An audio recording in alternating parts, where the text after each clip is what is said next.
Beloved brothers, sisters, and friends, greetings to all of you in the name of our Lord Jesus Christ. பிரியமானவர்களே, இயேசு கிறிஸ்துவின் இணைய நாமத்தில் நான் உங்களை வாழ்த்துகிறேன். Dear friends, to be happy, we need three things in our life. Number one, the strength of Jesus. Number two is peace. Number three is grace. பிரியமானவர்களே, நம்முடைய வாழ்க்கை சந்தோஷமாக இருக்க வேண்டும் என்று சொன்னால் 3 காரியங்கள் நமக்குள் இருக்க வேண்டும். முதலாவது காரியம் கிறிஸ்துவின் வல்லமை, இரண்டாவதாக அவருடைய சமாதானம், மூன்றாவதாக அவருடைய கிருபை. இன்றைய தியானத்தில் நான் பெண்களை பற்றி பேசப் போகிறேன். ஏனென்றால் பெண்கள் தான் நமது குடும்ப வாழ்க்கையில் வாழ்ந்தாலும் சரி வீழ்ந்தாலும் சரி நமது பக்கத்தில் துணையாக இருப்பவர்கள். ஆகவே அதற்காக இந்த வேத பகுதி நான் தெரிந்து கொண்டேன். Let me read the word of God written by Saint Paul to 2 Corinthians chapter 12 verses 10. 2 கொரிந்தியர் 12ஆம் அதிகாரம் 10வது வசனம்.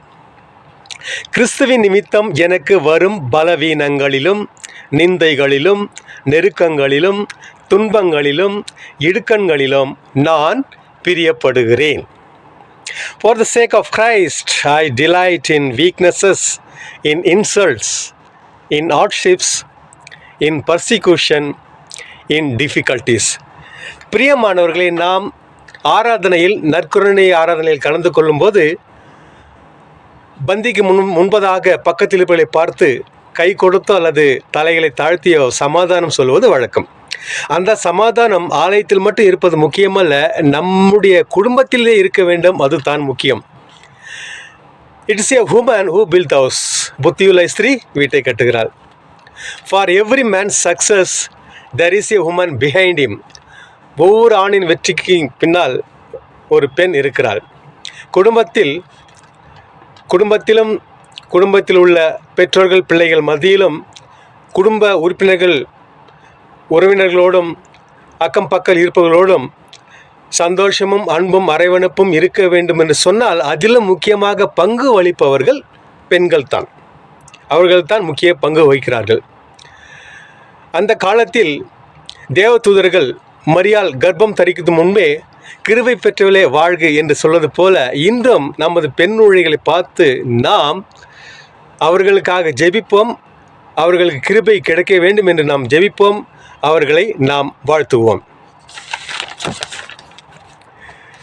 எனக்காய் இத்தனை கிருபை, என் மேல் அளவற்ற கிருபை, என்னை விட எத்தனை பேர் தகுதியாக இருந்தும் என்னை மட்டும் கிருபையின்று தேடி வந்ததே. என்னை விட எத்தனை பேர் தகுதியாக இருந்தும் என்னை மட்டும் கிருபையின்றி உயர்த்த வைத்ததே. உங்க கிருபை என்னை வாழ வைத்ததே. உங்க கிருபை என்னை பாட வைத்ததே. உங்க கிருபை என்னை வாழ வைத்ததே. உங்க கிருபை என்னை தூக்கி சுமந்ததே. கர்த்தருக்கு ஸ்தோத்திரம்.